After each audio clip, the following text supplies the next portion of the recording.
On the night the city drowned in silence, Elena Raymond sat by her apartment window, staring at distant planes blinking in the dark sky, pretending she wasn't waiting for a man who had long stopped coming home on time. The wind brushed against her face, lifting strands of her hair like it wanted to whisper a truth she had been avoiding for months.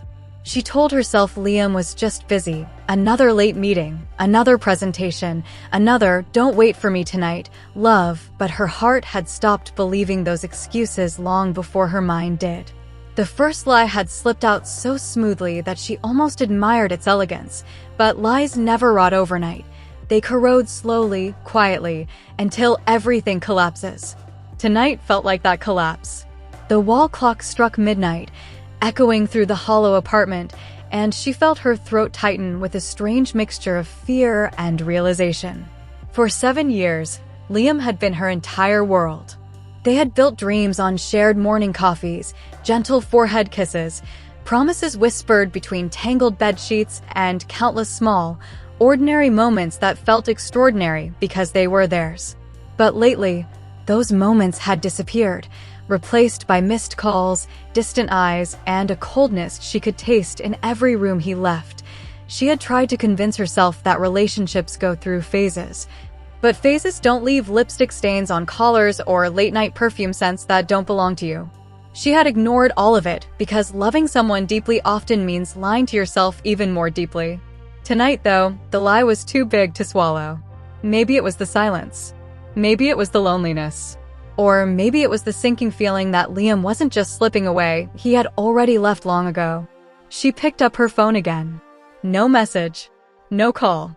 Just the ghost of old conversations and memories that stung like fresh wounds. She stood, pacing, feeling the weight of every unanswered doubt pressing on her ribs. She had never thought love could make breathing difficult. Outside, clouds gathered, casting the city in a charcoal haze. A storm was coming. She felt it in her bones. Some storms arrive in the sky, and some arrive in your heart. She was living both. After another painful hour, she made a decision she had been terrified to make. She grabbed her keys, wrapped a shawl around her trembling shoulders, and drove toward Liam's office.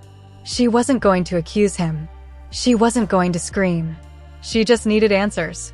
She needed to understand how the man who once held her like she was the whole world now held secrets tighter than he held her hand. The elevator ride felt endless, each floor chiming like a countdown to devastation. When she stepped into the parking lot, the air was thick with the scent of rain about to fall. She got into her car, her fingers cold and trembling, her mind replaying their last few months like a damaged reel. She remembered his sudden new shirts, his distracted smiles, the way he avoided looking at her when they were in public, the guarded phone, the flinches at her touch, the growing distance that never existed before. She remembered the nights he said he loved her but left her waiting while she wondered what truth he was hiding. The roads were nearly empty as she drove, neon lights reflecting on the wet asphalt, blurring like tears she refused to wipe. She didn't wipe them away because every teardrop reminded her she was still alive. When she reached Liam's office tower, the building was mostly dark except for a few windows glowing on the 9th floor, his floor. Her chest tightened again. Why was he still here at 2 a.m.? She entered the lobby. The security guard was absent. She walked past silently, her heartbeat loud enough to echo in the empty corridor. The elevator doors opened slowly, almost hesitating, as if they knew what awaited her. She stepped out, the air tense and warm, tinged with something intimate. And then she heard it, a soft laugh. A woman's laugh. Light, familiar, dangerously close. Her feet froze. Her breath vanished. She walked forward slowly, each step heavier than the last. Liam's office door was slightly ajar, just enough for betrayal to slip through. She pushed it gently, and for a second, the universe stopped. Liam sat on the edge of his desk, shirt half unbuttoned, hair messy, a look of pleasure on his face. In front of him stood Maya Sinclair, his project partner, the woman who always smiled a little too warmly at him during team dinners, her hands on his chest, his hands on her waist. Their faces were too close, too comfortable, too familiar. Her world didn't crack, it exploded. Liam saw her first. Shock, panic, and guilt replaced his pleasure instantly. Maya stepped back, color drained from her face. Elena felt nothing, no tears, no scream, just a numbness that felt like death. Elena. "I can explain," Liam stuttered, stepping toward her, but his words felt like sandpaper scraping her skin. She didn't move. She didn't speak. She just stared at the man she had loved more than herself, realizing she didn't recognize him anymore. Finally, she whispered, "How long?" Liam's face crumbled. The silence was enough. Silence is an answer too, and sometimes the cruelest one. She turned and walked out before he could reach her, before Maya could say anything, before her shattered heart could make a sound. She didn't remember reaching the elevator. She didn't remember the drive back. She didn't remember unlocking her apartment door. She only remembered the cold, suffocating, merciless truth. Everything she knew, everything she believed, everything she loved was gone. And as she collapsed onto the living room floor, the storm outside finally broke. Just like she did. The days after that night were a blur for Elena. Each sunrise felt heavier than the last, every shadow in her apartment whispering the betrayal she could no longer escape.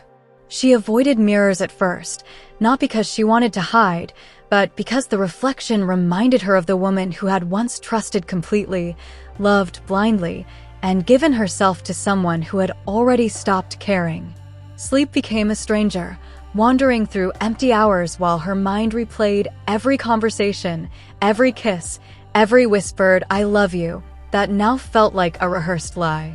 Her phone, once her lifeline to him, sat silent on the table, a reminder that the man she loved was no longer hers, that the trust she had poured into his hands had been crushed, discarded like an object too insignificant to keep.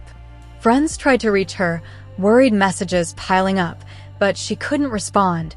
Words felt meaningless, and explaining heartbreak felt like asking someone to hold fire in their hands. She wandered the city streets aimlessly, letting the cold wind hit her face, letting the noise of life around her drown the silence that had been screaming inside. Each car that passed, each couple laughing on the sidewalk, each light in a window reminded her painfully that the life she had imagined with Liam no longer existed, that she had been living a dream that was never real. But amidst the despair, a tiny ember of clarity began to glow. The betrayal had hurt, yes, but it had also opened her eyes. For the first time, she could see the cracks in the love that had seemed perfect.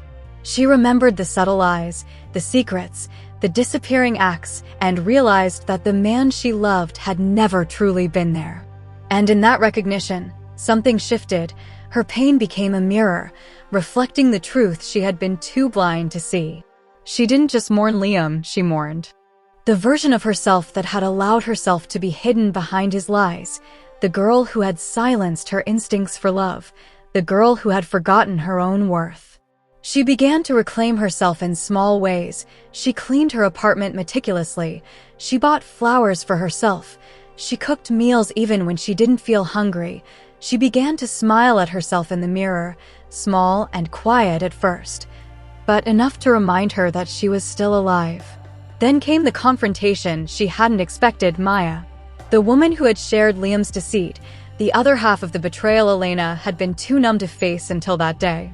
Maya appeared at her door one afternoon, timid and shaken, guilt written across her features.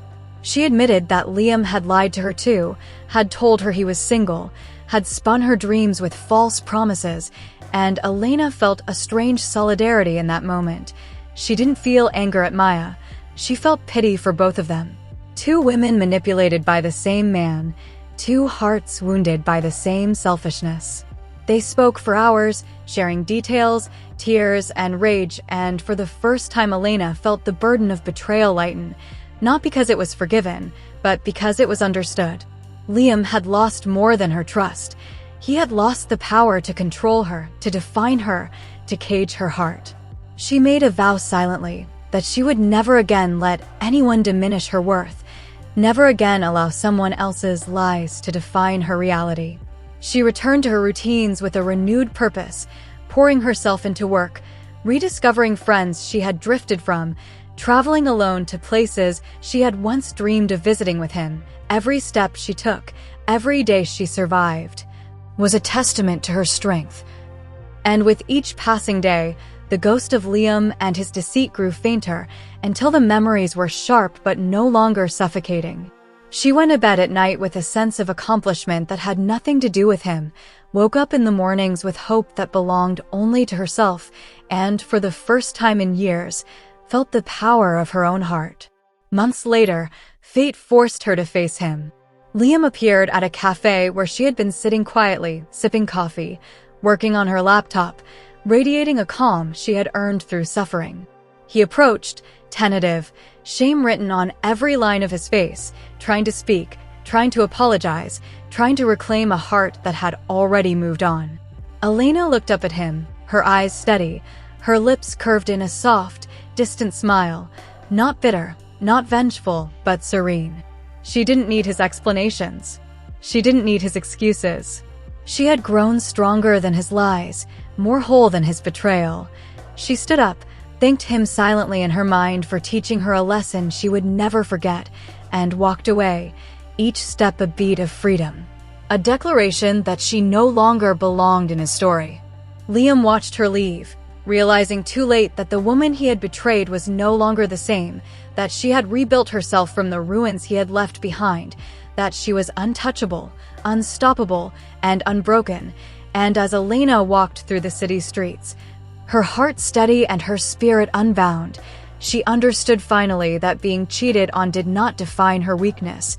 It had defined her resilience. She had survived the storm, faced the betrayal, confronted the truth, and emerged stronger, brighter, and infinitely more aware of her worth. The pain had been excruciating, but it had been the forge in which her new self had been molded. Love, she realized, is not what we receive from others, but what we cultivate within ourselves, and no lie, no betrayal, no heartbreak can ever steal that away. Elena woke the next morning with a strange emptiness, one that was no longer suffocating, but strangely liberating, as if her body and mind were finally aligned after months of betrayal-induced chaos. The apartment that once felt like a tomb now seemed like a sanctuary, every object, every corner whispering a quiet reassurance that she could survive this. She poured herself a cup of coffee, watching the steam curl into the sunlight that filtered through the curtains, a sunlight she hadn't noticed in weeks, and for the first time in months, she allowed herself a deep, cleansing breath. The betrayal had left her hollow, yes, but hollow spaces often make room for growth, for new understanding, for life to flow in ways she hadn't allowed before. She picked up her journal, long abandoned, and began to write first a few scattered sentences, then pages, pouring out the anger, the hurt, the disbelief, the sorrow, and eventually the flicker of clarity that was beginning to bloom inside her.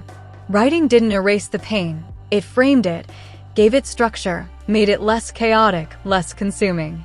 She wrote about Liam and the endless hours of waiting, the missed calls, the whispers in the night, and about Maya, whose face she now saw not as a threat but as a mirror of herself, a victim of the same manipulation.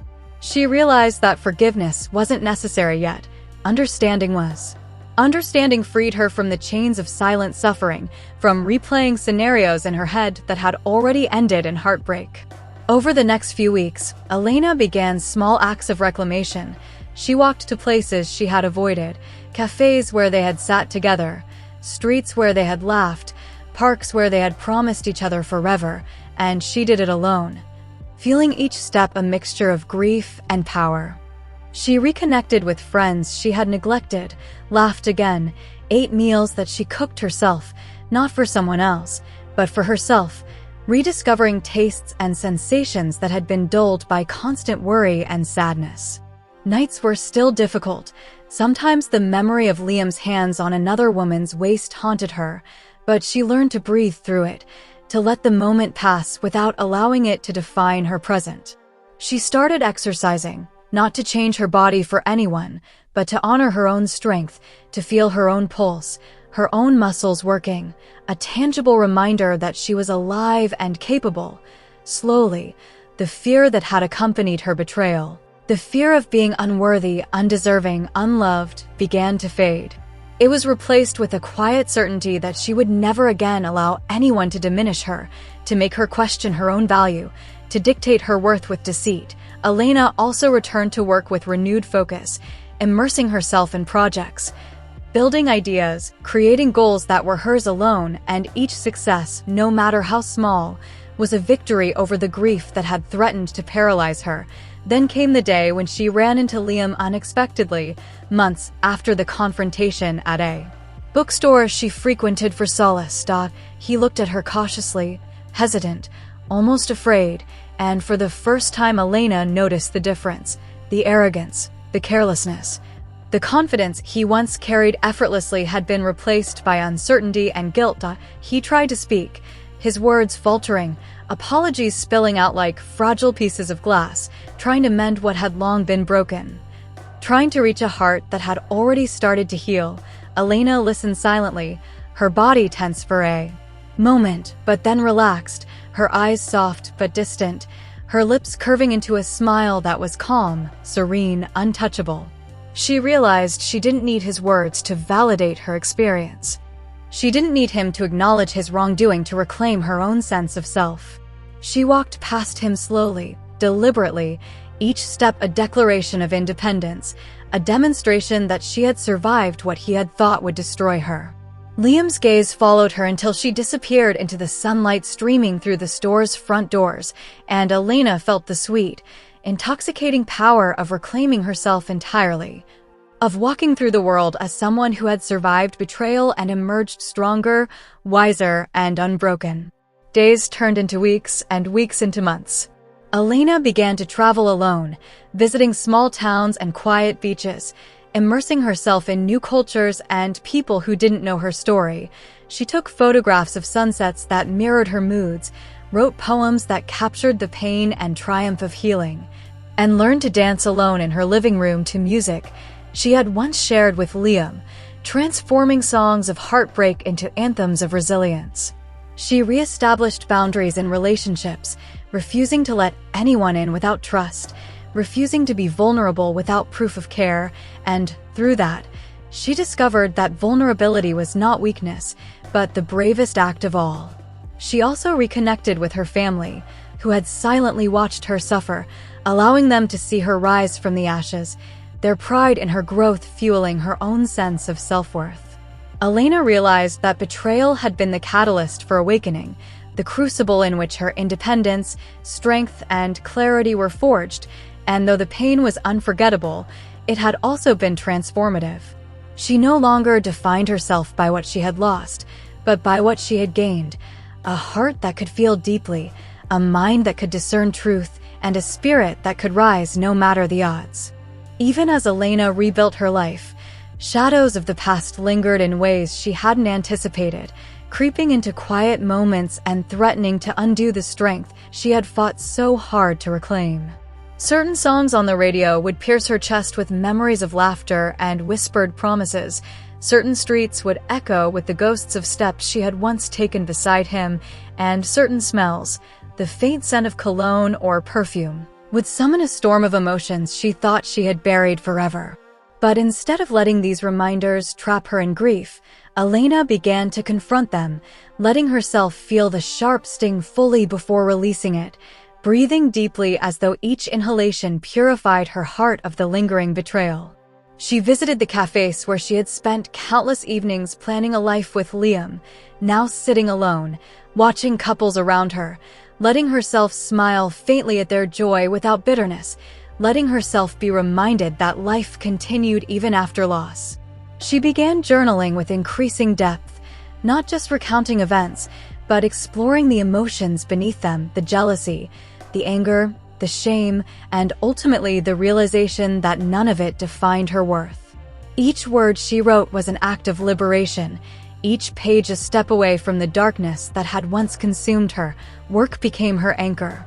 She threw herself into projects that demanded creativity, precision, and courage, finding satisfaction in achievements that were hers alone, untethered from anyone's validation. Colleagues noticed her transformation. She spoke with clarity, confidence, and quiet authority, drawing respect without needing to assert it overtly. Friends remarked on her resilience, on how she seemed untouched by heartbreak, though only she knew how many nights she had spent crying quietly into pillows, how many mornings she had woken with her heart pounding from dreams of betrayal. Travel became a ritual, a means to discover both the world and herself. She wandered through small villages, visited bustling markets in distant cities, walked along coastlines where the waves seemed to wash away her past, and immersed herself in cultures that reminded her of the infinite possibilities life still offered.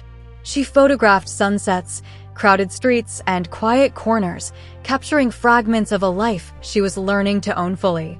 She danced alone in hotel rooms to music that reminded her of lost love, feeling each movement as both a release and a declaration that she was no longer defined by another's actions.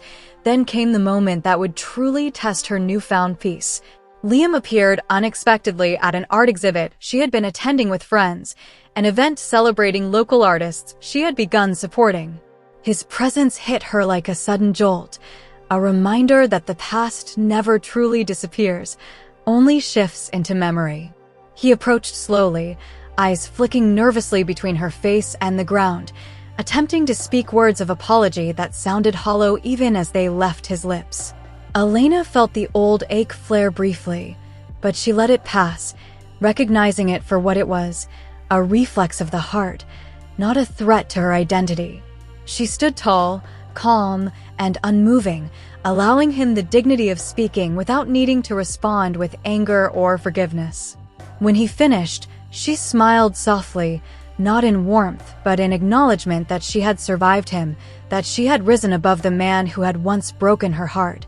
She did not offer reconciliation, did not linger in his gaze. Instead, she turned and walked away, each step resonating with the strength that betrayal could never take from her. Liam watched her leave, realizing for the first time that the woman he had underestimated was beyond his reach, not just emotionally, but entirely self-sufficient, radiant, and free. As Elena stepped back into the quiet night, she felt the city breathe around her, the soft hum of distant traffic, the occasional laughter from passing pedestrians, the subtle scent of rain on the streets. She realized fully that her life no longer revolved around the shadows of betrayal. The storm had passed, leaving in its wake clarity, resilience, and the knowledge that her worth was inherent, untouchable by anyone else's deceit. She spent the next weeks deepening her relationships with friends and family, learning to accept love that was genuine, and allowing herself to experience joy in small moments without fear. Even her creative work flourished. Her photographs, essays, and paintings became expressions of the depth of her experiences, a fusion of pain and triumph that resonated with those who witnessed them. Slowly, Elena came to understand that betrayal, though excruciating, had served as a crucible, a force that revealed both the fragility and the strength within her. She realized she no longer needed validation from anyone who had once betrayed her. Her accomplishments, her heart, and her resilience were proof enough of her value. And so, in those quiet nights when memories threatened to claw back into her consciousness, Elena welcomed them with the confidence of someone who had survived the worst and emerged victorious. She let the storm's echoes pass through her, unafraid, knowing that each flash of pain was simply a reminder of her power, that the heart capable of being hurt deeply was also capable of loving and rising again even more profoundly. With each step into the future, she embraced the uncertainty of life with courage, joy, and the understanding that her story was hers alone, a narrative no betrayal could rewrite, a life no heartbreak could diminish, and a spirit no deceit could ever enslave. In the weeks that followed her unexpected encounter with Liam, Elena found herself navigating an emotional landscape that was surprisingly calm, as though the storm she had once feared revisiting had lost all power over her. Instead of spiraling back into old pain, she felt a strange, liberating clarity, an understanding that confronting the past head-on had finally closed a door she didn't realize was still slightly open. She noticed how her mornings felt lighter, how coffee tasted richer, how her mind felt quieter when she woke up, no longer haunted by lingering questions or unresolved endings. She poured herself into her work with a renewed sense of purpose, layering her creative projects with the wisdom carved from heartbreak. She attended more art exhibits, learned pottery from a local craftsman, and spent evenings on her balcony painting sunsets that reflected her changing emotions: bold oranges when she felt strong, soft pinks when she felt grateful, deep purples when she contemplated her resilience. Life began to bloom in unexpected ways. One afternoon, while volunteering at a storytelling workshop for young creatives, she met Adrienne, a gentle-spoken documentary filmmaker with warm brown eyes and an aura of calm that felt like a soothing breath after years of chaos. They crossed paths when he accidentally knocked over a stack of her photo prints and rushed to help her gather them, apologizing with an embarrassed half-smile. As they talked, she discovered they shared a similar passion for capturing human emotions through art, and their conversation stretched from minutes to hours without either of them noticing. Adrian didn't overwhelm her. He didn't rush or impose or expect anything. Instead, he really listened when she spoke, asking soft questions that invited reflection rather than reopening wounds. His presence felt different from Liam's. Whereas Liam had pulled her into his world with dazzling intensity and reckless promises, Adrian offered something quieter, steadier, a kind of emotional space where her heart did not have to shrink, hide, or fear being broken again. They began meeting frequently, sometimes intentionally, sometimes by coincidence, though Elena suspected Adrian manufactured at least a few of those accidental run-ins. They spent long evenings walking along riverside cafes, talking about dreams, failures, wild ideas, and moments of quiet triumph. Adrian told her stories of the people he had filmed, stories of resilience, loss, discovery, and rebirth. And Elena found herself opening up in ways she hadn't thought possible. She spoke of her travels, her creative struggles, her moments of loneliness, and the slow, painful journey of reclaiming her identity after betrayal.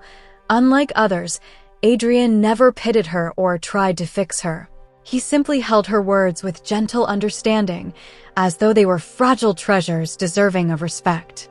Their friendship deepened naturally, without pressure, without labels, and without the weight of expectation.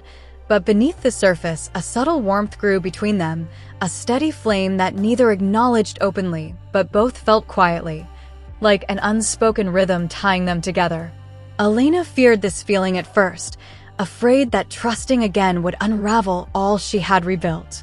Yet there was something about Adrian's sincerity, his patience, his authenticity, that made her feel safe in a way she had never experienced before. One evening, after a long day of filming, Adrian invited her to join him at an open-air rooftop screening of a documentary festival.